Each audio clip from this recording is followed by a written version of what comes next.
Hello everyone. Now our third question,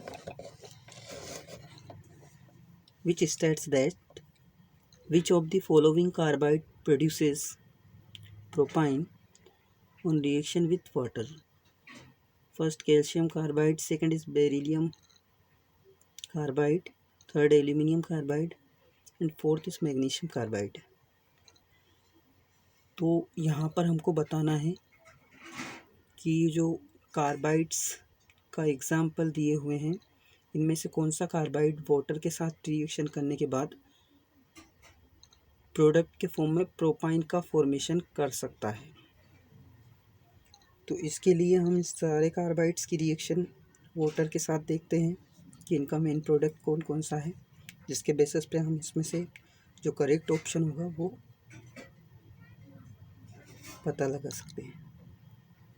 सबसे पहले हम कैल्शियम कार्बाइड की रिएक्शन वाटर के साथ करके देखें। CaC2 plus H2। तो जब कैल्शियम कार्बाइड अगर वाटर के साथ रिएक्शन करता है तो इस कंडीशन में इसका मेन प्रोडक्ट होता है calcium hydroxide CaOH whole twice plus C2H2 ethyne. तो इसका ऑर्गेनिक प्रोडक्ट मेनली होता है इथाइन, ना कि प्रोपाइन। इसको बैलेंस भी हम कर सकते हैं यहाँ पर सोशियोमेट्रिक कोफिशिएंट 2 जोड़कर। तो ये हमारा करेक्ट ऑप्शन नहीं हो सकता।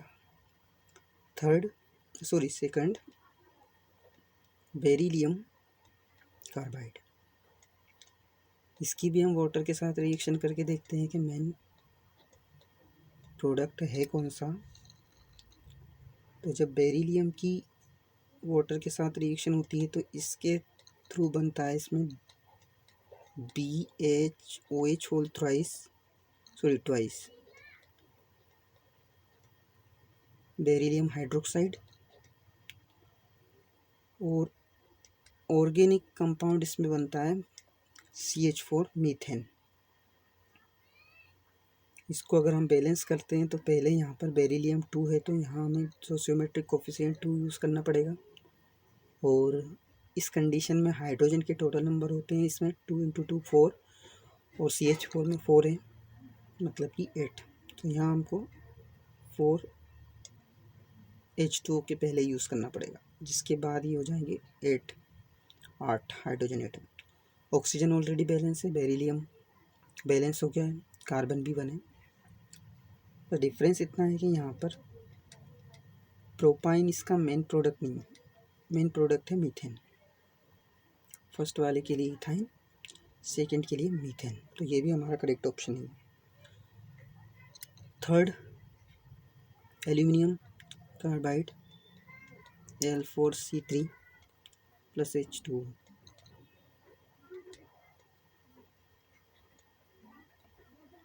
तो इनकी जब आपस में रिएक्शन करते हैं तो इससे एक तो फॉर्म होता है एल्यूमिनियम हाइड्रोक्साइड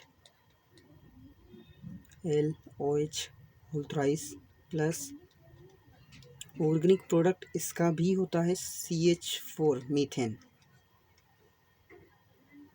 दोनों के सेम होते हैं, बेरिलियम कार्बाइड और एल्यूमिनियम कार्बाइड के। डायगोनली भी ये एक दूसरे के साथ कनेक्ट होते हैं। बैलेंस करें इस रिएक्शन को तो एल्यूमिनियम 4 है रिएक्टेंट साइड पर, तो यहाँ हमको यूज़ करना पड़ेगा इसमें 4। इतना करने के बाद ऑक्सीजन के टोटल हो जाते हैं इसमें 3 × 4 12। तो यहाँ पर वाटर के सामने हमको यूज़ करना पड़ेगा 12H2O। 12H2O यूज़ करने के बाद हाइड्रोजन है हमारे पास 24 में से 12 तो ये हैं, 12 मतलब कि 3 इसके लिए यूज़ कर लेंगे। कार्बन भी ऑलरेडी इसमें रिएक्टेंट साइड 3 दिया हुआ है, तो ये रिएक्शन बैलेंस हो जाती है। लेकिन इसका भी मेन प्रोडक्ट प्रोपाइन नहीं है, मीथेन है।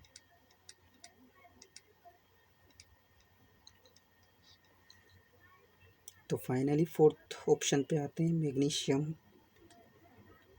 Carbide Mg2C3 plus water. अब इसके थ्रू बनता है MgOH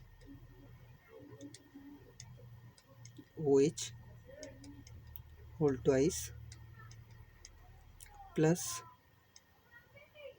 C3H4 जो है प्रोपाइन।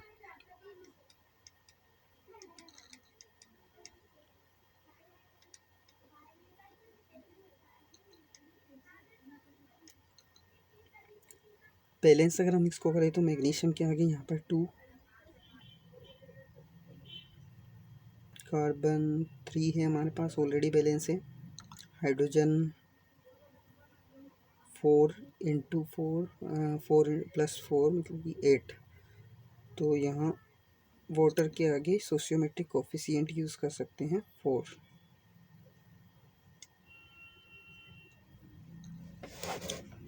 अब प्रोपाइन क्या होता है? प्रोपाइन एक तरह से एक ऑर्गेनिक कंपाउंड है जिसमें एल्काइन का जनरल फॉर्मूला इसमें यूज़ होता है CH triple bond C single bond CH3। ये CH3 इधर भी हो सकता है, इधर भी हो सकता है, वो अपने ऊपर डिपेंड करता है कि स्ट्रक्चर को किस तरह से ड्रॉ करते हैं। तो जो प्रोपाइन है वो केवल मैग्नीशियम कार्बाइड से फॉर्म हुआ है इन चारों ऑप्शंस में से। तो हमारा डी ऑप्शन इसमें करेक्ट है। So I think this explanation helpful for you. Thank you.